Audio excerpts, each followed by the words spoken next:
Yo conozco a personas, y quizá usted también conoce a personas que se han criado asistiendo a la iglesia. Yo, cuando nací, ya mi papá había sido pastor por muchos años. Tuve la bendición de que todos los domingos y durante la semana me llevaban a la iglesia desde bebé. Y conozco personas que vivieron una vida parecida, pero curiosamente, hay algunos que son una cosa cuando están en el edificio, en los predios de la iglesia, y son otra cosa cuando llegan a su hogar.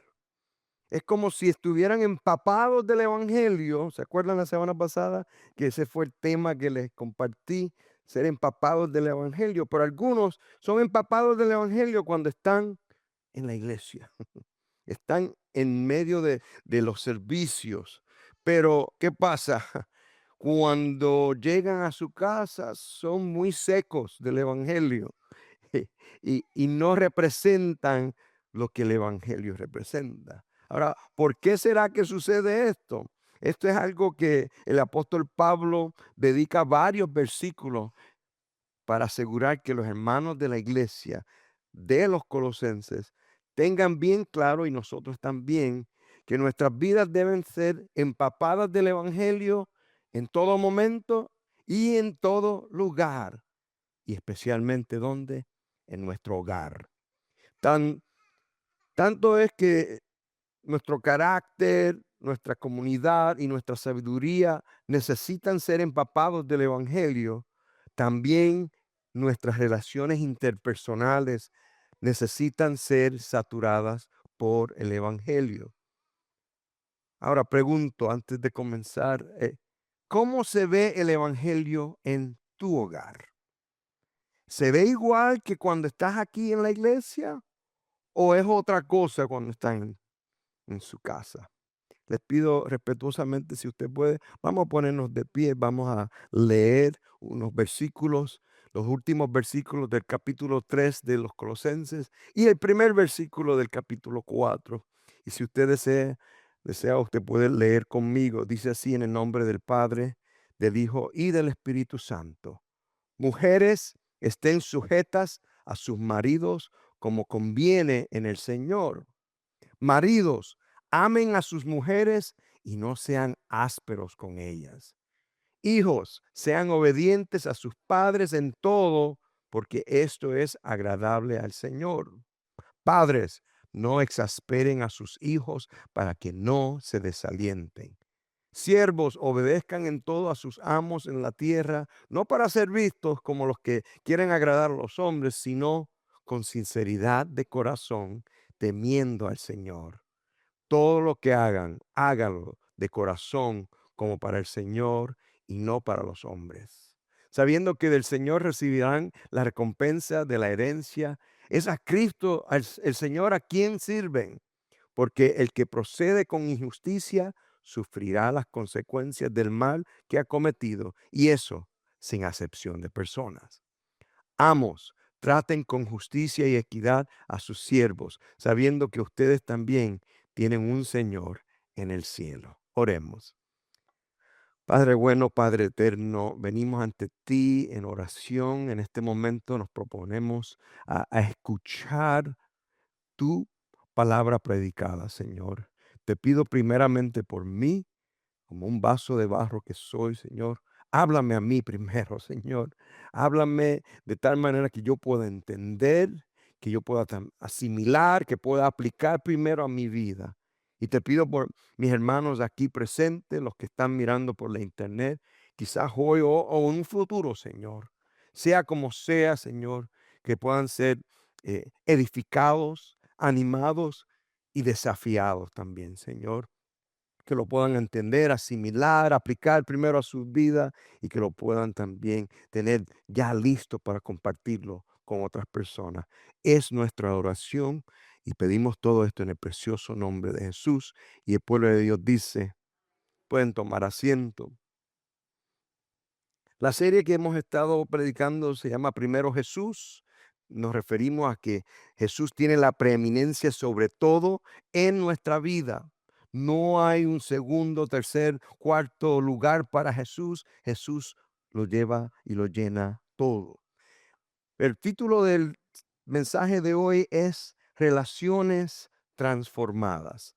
Si la semana pasada les mencioné que estar en Cristo, estar resucitado en Cristo implica que estamos empapados del Evangelio y dije que era en distintas áreas, ¿no? Eh, Nuestro carácter, si está empapado del Evangelio, debe ser distinto al de las personas que están en la calle o en el mundo. Nuestra comunidad con las personas que nos mezclamos en Cristo, que son nuestra iglesia, también empapada del Evangelio es distinta, ¿no? Nuestro conocimiento, nuestra sabiduría es distinta cuando estamos empapados del Evangelio. Pero continuando con esa idea, nuestras relaciones en Cristo también son transformadas.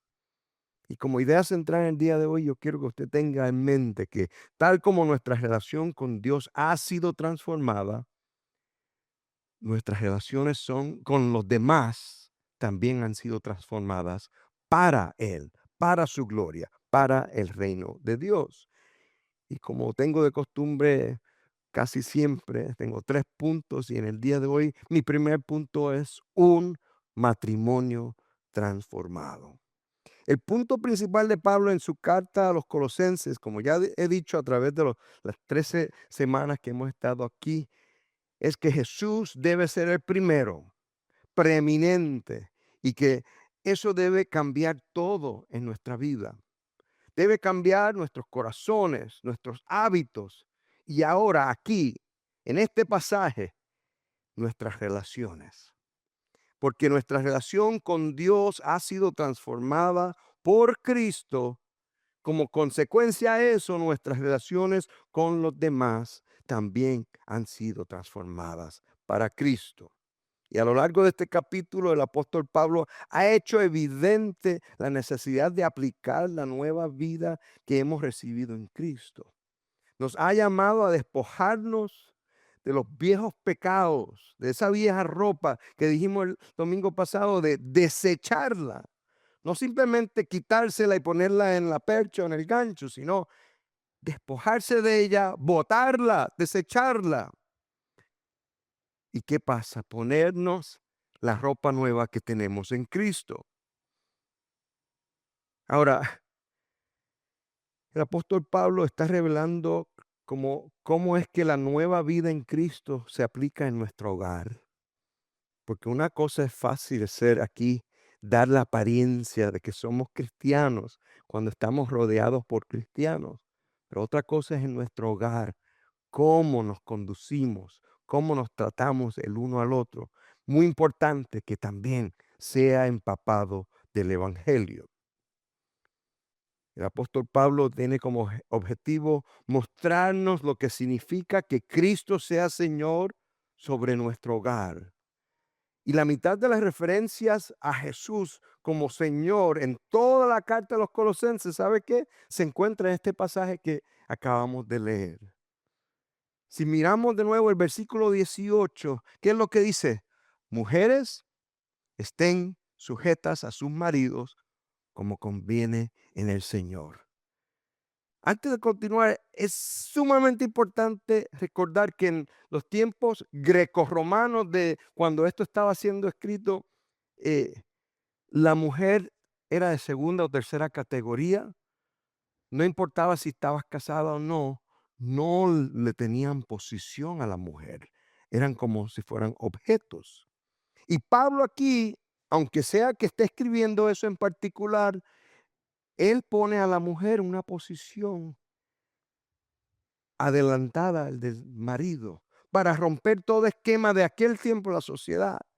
Arranca primero diciendo y dirigiéndose a las mujeres casadas. Y es importante saber que Pablo está hablando aquí a las esposas cristianas de la iglesia de Colosas. Cuando utiliza esa palabra con la letra S, que para algunos hoy en el mundo, en nuestra sociedad, eso les choca. La palabra es sujeción o sumisión, dependiendo de su versión o traducción de la Biblia.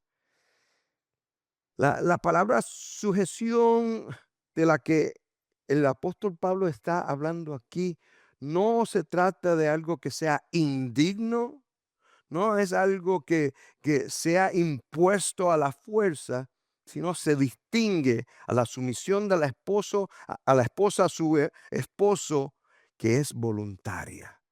Una sumisión voluntaria es muy distinta a cuando es una sujeción obligada. Importante que nosotros observemos que la sumisión aquí no está dirigida a que toda mujer sea sumisa a todo hombre.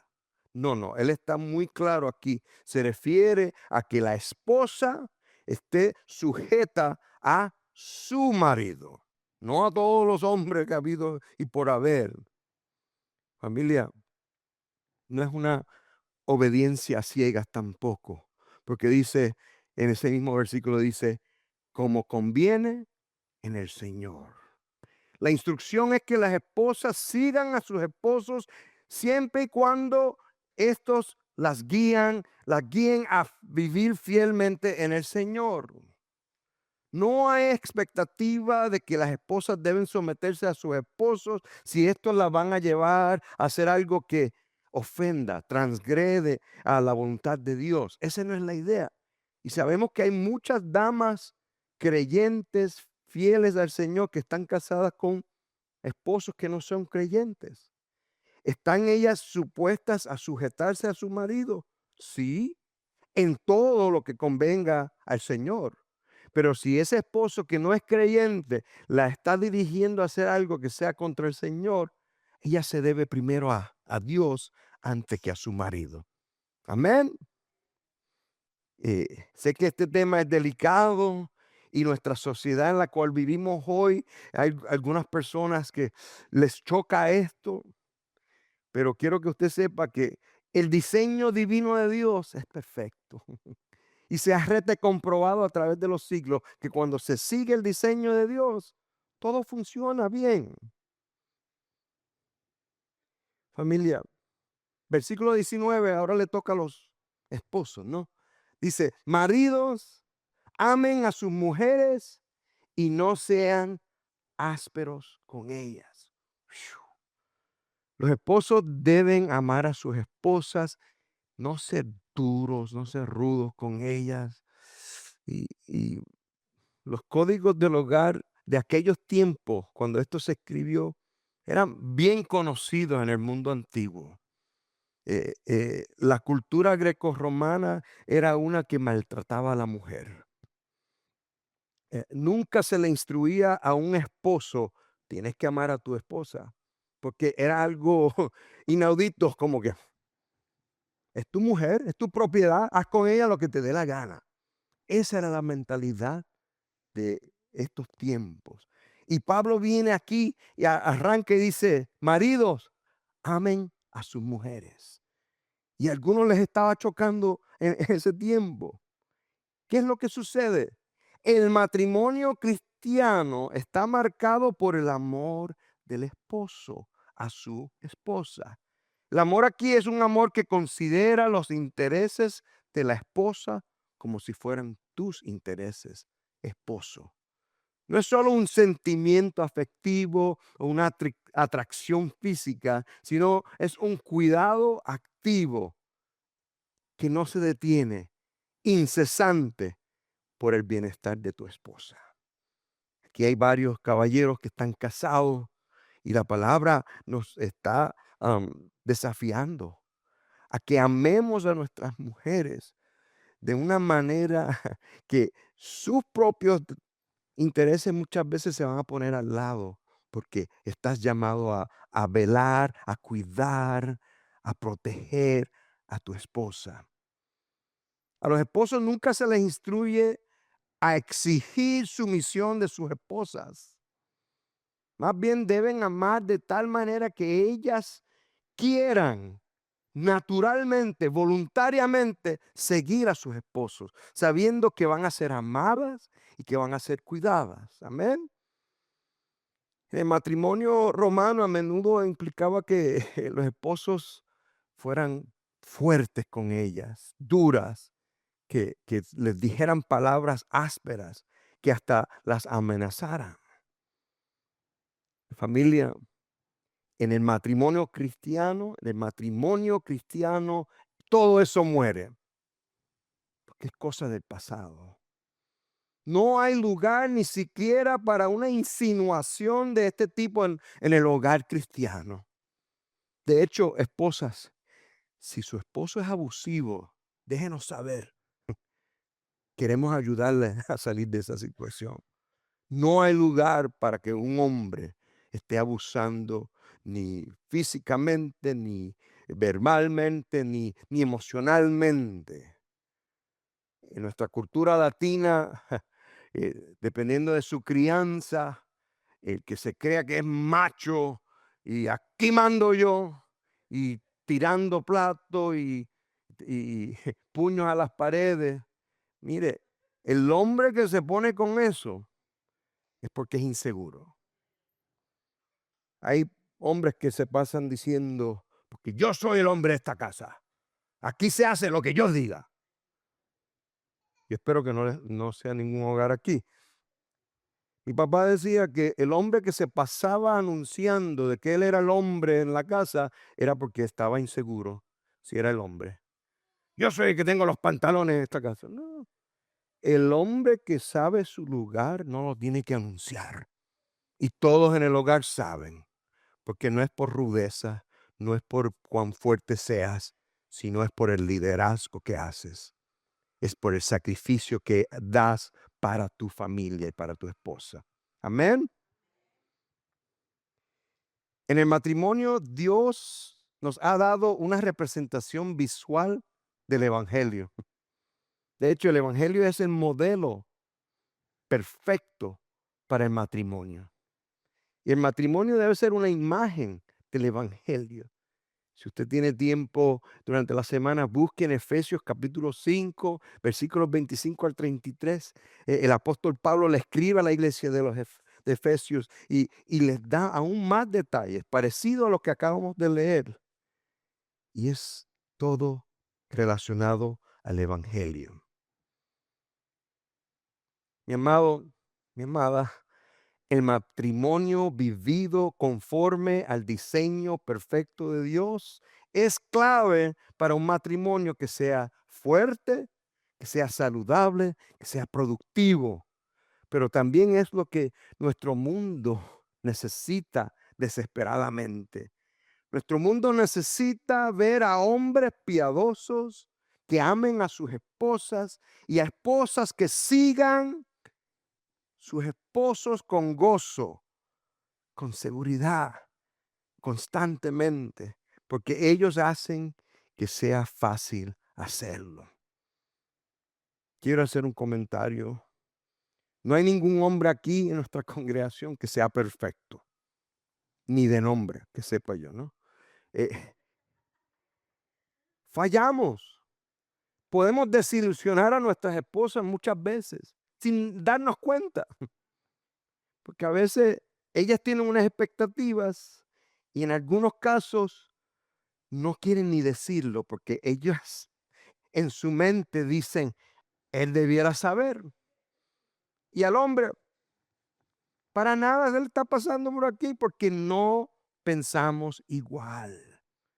El esposo que logra entender que su esposa Dios la diseñó de una manera distinta, que piensa y procesa pensamientos totalmente distintos a usted y tratas por lo menos todo lo posible de pensar un poquito como ella, te va a ir mejor. Y del otro lado de la moneda, las damas casadas que por fin digan, él no piensa como yo. ¿Por qué? Porque es hombre. Y Dios diseñó al hombre a que procese pensamientos de una manera distinta. El hombre logra separar entre cajitas todas las cosas y tiene hasta una cajita que dice nada. Y la saca de vez en cuando. Y la esposa viene y le pregunta, ¿en qué estás pensando? Y dice, nada. La mujer no puede concebir eso. ¿Ok? ¿Por qué? Porque la mujer está constantemente pensando y para complicarlo aún más, todo está interconectado. Fechas, horas, cosas que sucedieron, algo que dijiste 10 años atrás, que a ti, no, porque tú dijiste esto. Mire, son en broma y en serio, el matrimonio que logra entender que la mujer está llamada a sujetarse a su marido, ¿ok? Y el esposo que está claro que está para amar y cuidar y dirigir a su esposa. Cuando esa ecuación está funcionando bien, se vive una vida matrimonial próspera, feliz, saludable. Cuando cada uno está jalando por su lado, ahí es donde empiezan los problemas. Y no es que no vengan dificultades. eh, la mujer debe tener gracia con su esposo cuando no piensa igual que usted. Y el esposo tiene que tener gracia con su esposa también, porque ella piensa distinto a usted. Pero cuando tenemos a Cristo como el ejemplo perfecto, no hay temporada difícil que usted no pueda sobrellevar. Amén. Mi segundo punto en el día de hoy es una paternidad transformada. Si nuestro matrimonio ha sido transformado, ¿sabes qué? Parte del matrimonio es tener hijos, ¿no? Yo he sido bendecido con 5 hijos y cada uno es distinto. Aparte de que tengo 3 varones y 2 hembras, eh, sus personalidades son distintas. Y yo como padre tengo que tener eso en mente.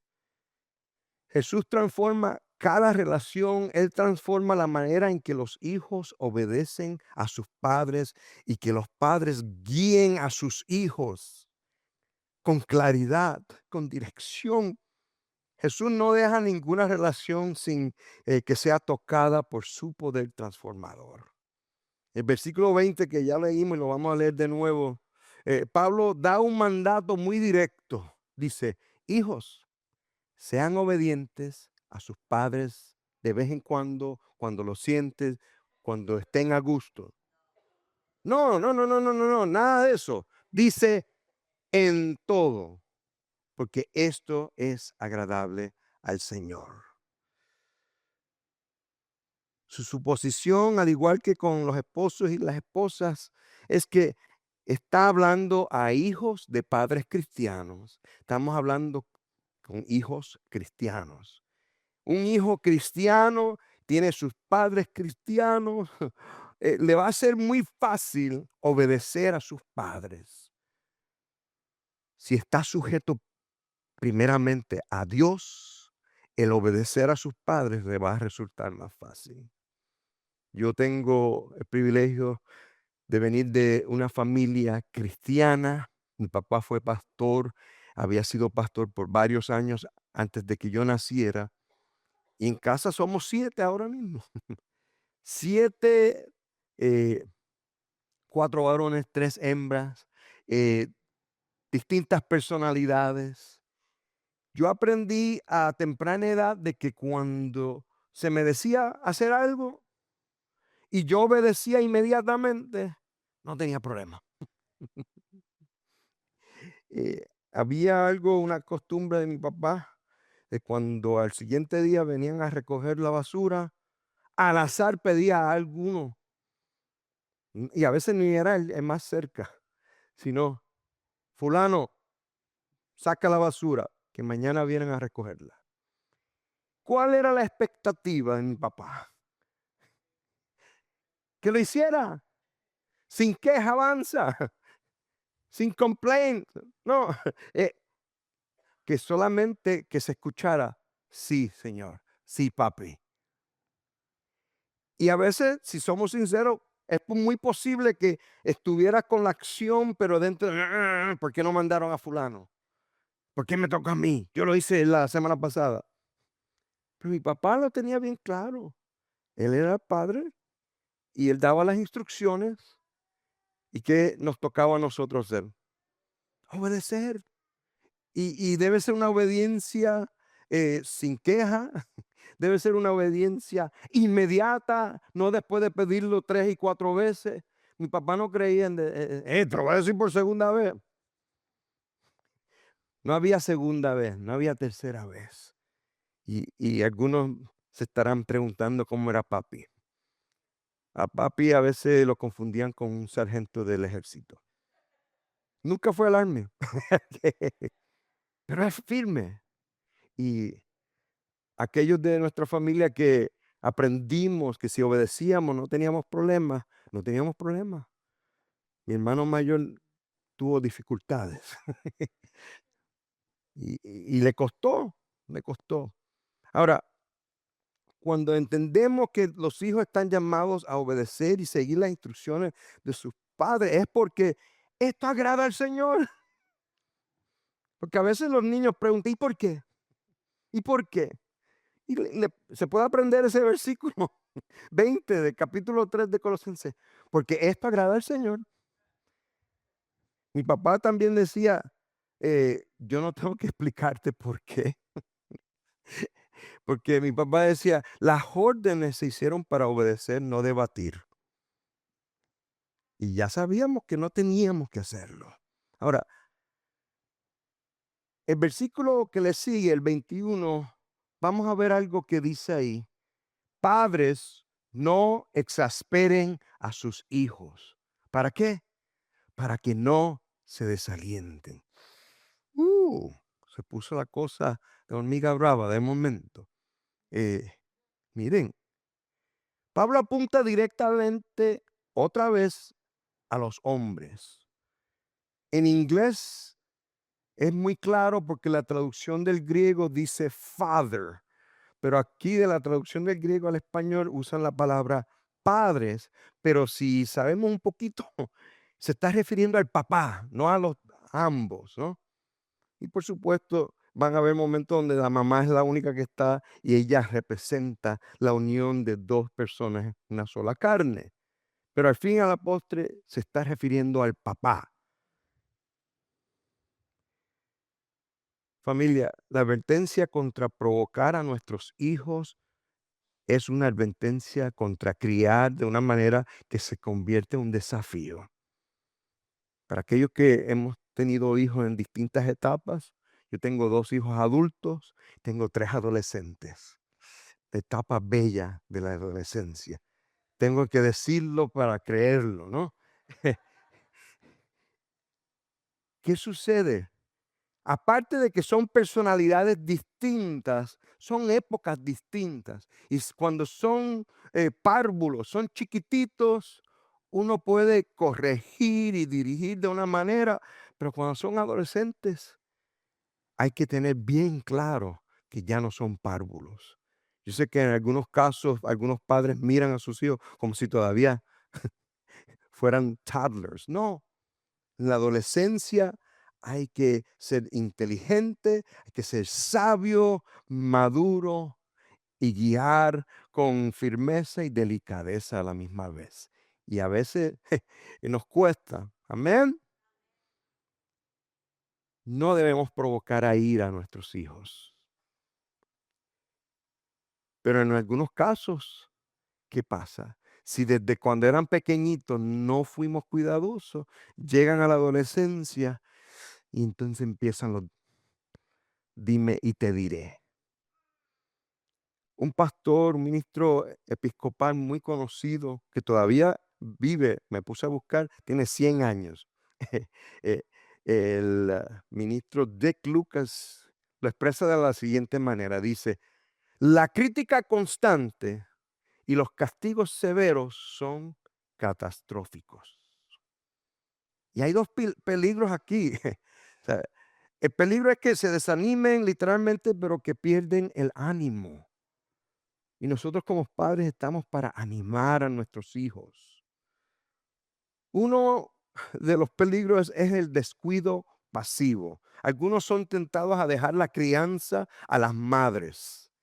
Y padres, aquí les digo, a nosotros nos toca, a nosotros nos corresponde. La madre está ahí para apoyar lo que nosotros digamos como padres. Pero es tan fácil para algunos hombres, lo que diga tu mamá, lo que diga tu mamá. No, nosotros somos los que tomamos las decisiones y obviamente eh, eh, Pablo no está fomentando aquí que dejemos a las madres a criar a sus hijos, no. Usted está ahí. Y les digo, sabemos que hay madres solteras, sabemos que hay madres que son el papá en el hogar y oramos por ellas para que Dios les dé fuerza. Pero cuando está papá presente en el hogar, él es el que tiene que tomar esa rienda. Amén. Otro peligro, y puede estar relacionado con el primero, es que cada vez que corregimos o intentamos criar a nuestros hijos, lo hagamos de una manera ruda, dura, fuerte, con una crítica excesiva, de una manera que no les vas a ayudar a ellos querer obedecerte, sino que en realidad se convierte en un obstáculo para su obediencia. A veces se nos olvida que nosotros fuimos niños también. A veces se nos olvida que nosotros fuimos adolescentes también. Tenemos que tener claro que son nuestros hijos, pero en realidad son de Dios y que Dios nos ha permitido a nosotros que criarlos, pero le pertenecen a Dios. Y cuando tenemos eso en nuestra mente, tenemos un temor, tenemos un cuidado de cómo estamos criando a nuestros hijos. El tipo de padre que debemos ser es similar al de los esposos que debemos ser. Querido padre, debemos criar de tal manera que la obediencia tenga sentido para nuestros hijos. Es cierto que cuando son chiquititos, ellos no razonan, ellos relacionan. Je, un nene de 3 años que venga con un impendible para meterle el zócalo de electricidad, ¿qué es la mejor manera de corregirlo? Dos toquecitos de mano ahí, va a relacionar qué? Que cuando voy para allá, pero a un adolescente la disciplina corporal no le sirve. Ya no les duele. Hay que ser más asertivo de cómo voy a corregir a mis hijos. Quitarle el teléfono a su adolescente, casi se mueren. Porque como que, pero no se van a morir. Les aseguro que tenían planes para el viernes para salir con su amistad y usted diga, no, porque usted se comportó de esta manera u otra, sin gritar, sin nada de drama, pero siendo firme. Le aviso que se acordarán de eso, porque en la adolescencia es distinto. Amén. Eh, Nosotros tenemos que muchas veces acordarnos de que todo lo que hacemos se les queda grabado, más a las niñas que a los niños. ¿Ok? Y tenemos que criar de tal manera que nuestros hijos puedan saber por qué le estamos diciendo. A veces no nos gusta explicar las cosas. Y a veces es tan fácil decir, ¿por qué dije? Pero en la adolescencia, muchas veces hay que darle una explicación breve para que ellos comprendan que no es para ellos molestar, sino es para que sigan obedeciendo. Debemos criar como Dios, el Padre, nos cría a nosotros. ¿Cómo es que nos cría el Padre? Dice la palabra que Él es lento para la ira, grande en misericordia.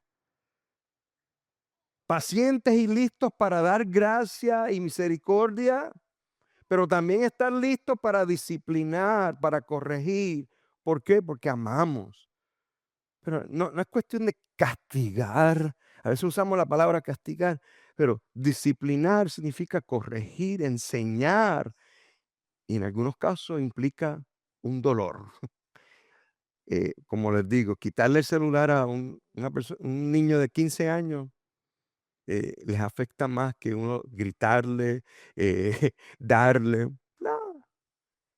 Y si usted es una persona iracunda, pídele al Señor que se calme, que lo calme porque muchas veces explotamos y después quisiéramos. retomar las palabras. No, tranquilo. Respire hondo. Si usted no puede responder con calma, espera unos minutos y después establezca la disciplina sin nada de drama. Los padres cristianos deben ser conocidos por su compromiso radical con sus hijos.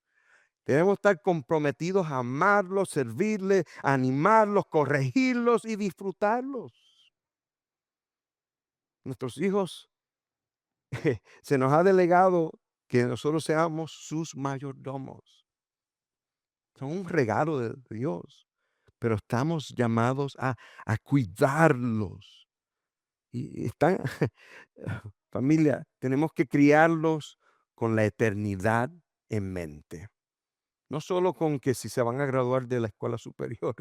Oh, no, su eternidad. Usted tiene la responsabilidad de discipular a sus hijos a que temen a Dios, a que sigan a Dios y que vean la eternidad como algo importante. Debemos estar constantemente apuntándolos a Jesús, porque su necesidad más grande en todo el mundo es que Jesús. Necesitan el evangelio, necesitan de la gracia de Dios. Y tercer punto en el día de hoy es un trabajo transformado.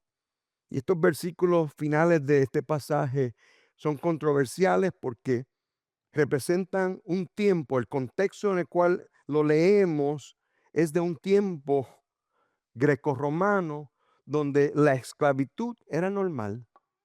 Hoy en día donde vivimos, la esclavitud no es normal. No se mira como que es algo regular. eh, y estos versículos pueden parecer raros o extraños en comparación con los versículos que acabamos de leer.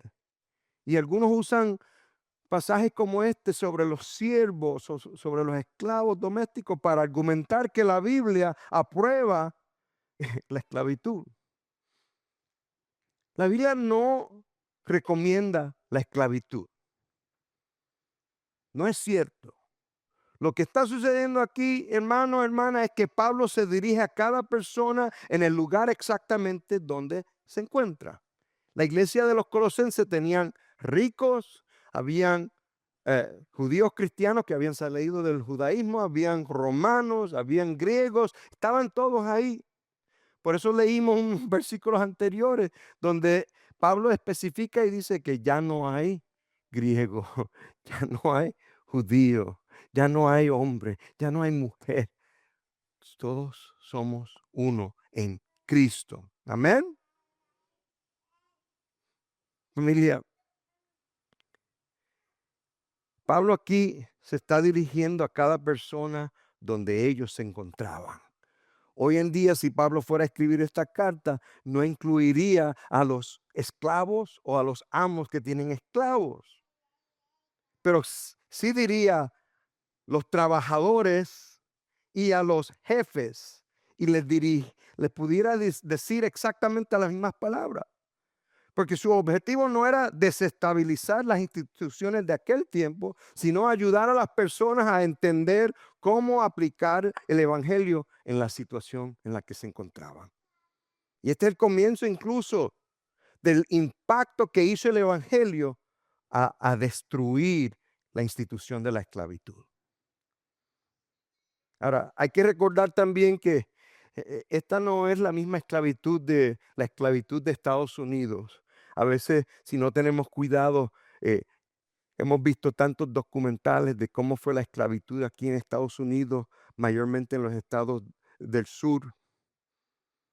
La esclavitud de la Biblia no se basaba en la raza. Generalmente era el resultado de deudas. Si tú tenías una deuda, entonces tú te ponías a la disposición a servir. O si tú habías estado en una batalla y habías sido capturado y eras prisionero, eras un esclavo. Aunque hoy no hay esclavitud como la vemos ahí, todavía hay un principio que podemos aplicar. Vamos a ver el versículo 22 donde dice, siervos obedezcan en todo a sus amos en la tierra, no para ser vistos como los que quieren agradar a los hombres. Si fuéramos llévalo para atrás un poquito. aplicarlo en el día de hoy, pudiéramos decir, empleado, trabajador, obedezcan en todo. Estaba ahí a punto de caerse. Ya déjala caer. Gracias. Trabajador, obedezca en todo a sus amos en la tierra, no para ser visto como los que quieren agradar a los hombres. Y la próxima parte dice, sino con sinceridad de corazón, temiendo al Señor. Los siervos debían trabajar arduamente y obedecer a sus amos terrenalmente. Y esto no era solo cuando estaban siendo observados, sino que debían trabajar con sinceridad. Y el versículo 23 lo aclara, dice, todo lo que hagan, háganlo del corazón como para el Señor y no para los hombres. Su relación con Jesús cambiaba la manera que trabajaban, porque en última instancia estaban trabajando ¿para quién? Para Jesús, para Dios. ¿A quién estaban para obedecer? Era para obedecer a Dios. Versículo 24 nos dice, sabiendo que del Señor recibirán la recompensa de la herencia, es a Cristo el Señor a quien sirven. Trabajan con empeño porque saben que recibirán una herencia. Normalmente los esclavos no recibían herencia en el tiempo de la Biblia. No eran considerados parte de la familia, pero ahora en Cristo, en la iglesia de Colosas, han sido hechos parte de esa familia, la familia de Dios. Y como tales, iban a ser recompensados en un futuro, ¿cuándo? Con su herencia eterna, con la salvación completa en Cristo.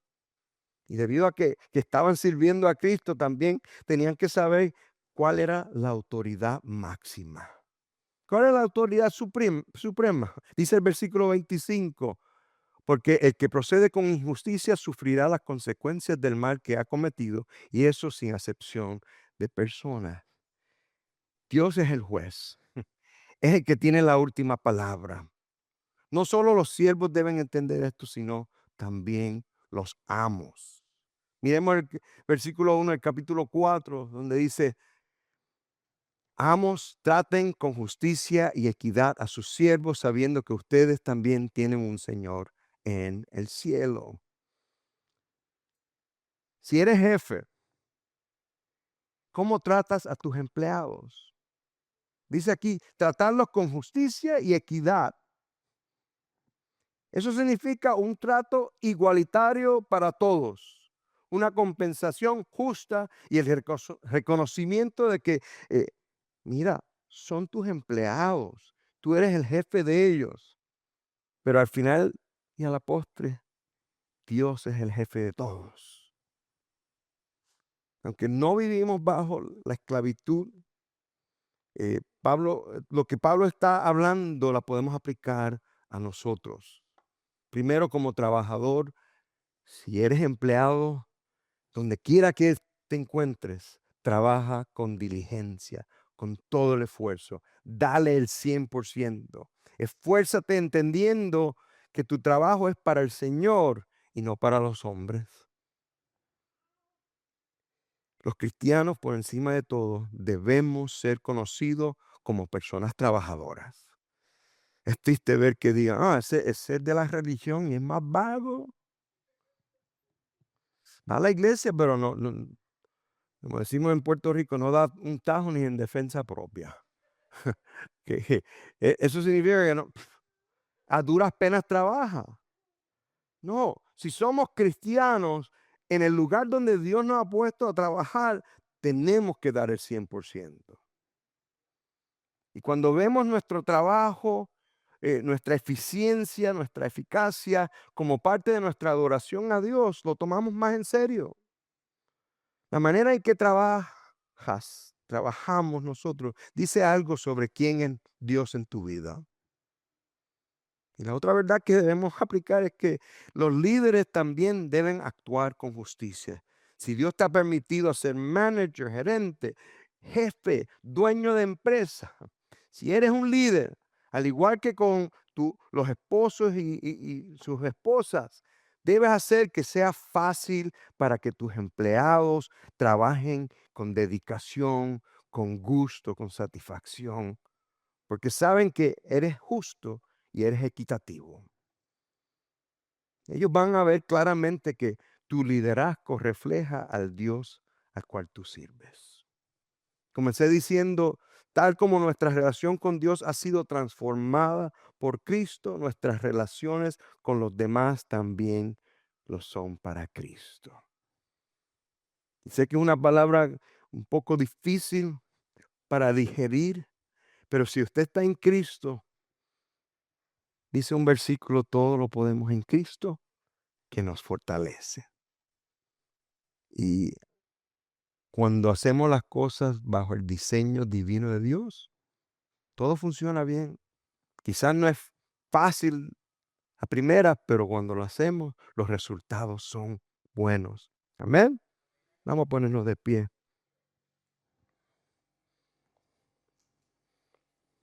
Oremos. Damos gracias por tu palabra, Señor. Clara, sencilla. Puede ser controversial, Señor, pero para aquellos que hemos puesto nuestra fe, nuestra confianza en ti, sabemos que viene de ti, Señor. Te pido por mis hermanos y hermanas aquí, que nuestras hermanas que sean esposas, que puedan ah, someterse, sujetarse a sus esposos por amor y que ellas puedan hacerlo con confianza porque sus esposos las aman. Te pido por los hermanos que sean esposos aquí, que puedan amar con devoción, considerando a sus esposas como vasos más frágiles, Señor, y que puedan eh, hacer todo con esmero para amar, cuidar, proteger a sus esposas, Señor. Te pedimos por aquellos que son hijos, que puedan entender que obedecer a sus padres agrada al Señor. También te pedimos, Señor, por aquellos que somos padres, que podamos guiar a nuestros hijos con claridad, con firmeza, pero con mucho amor, Señor. Que podamos animarlos, no desanimarlos, Jesús. Y aquellos que eh, trabajamos, Señor, que tenemos jefes, Señor, que podamos seguir las instrucciones de nuestros jefes para poder trabajar con eficiencia, Señor. Pero aquellos que también son jefes, que puedan guiar a sus empleados con respeto, con una clara dirección y que puedan ser productivos en todo lo que hagan, Señor. Ayúdanos como iglesia, Señor, a seguir estas instrucciones, Señor, y que nuestra iglesia sea representada por el Evangelio. Que el Evangelio sea lo que nos guíe, Señor, porque eres tú, Jesús, nuestro ejemplo. Pedimos todo esto en tu precioso nombre, Jesús. Amén. Cantemos.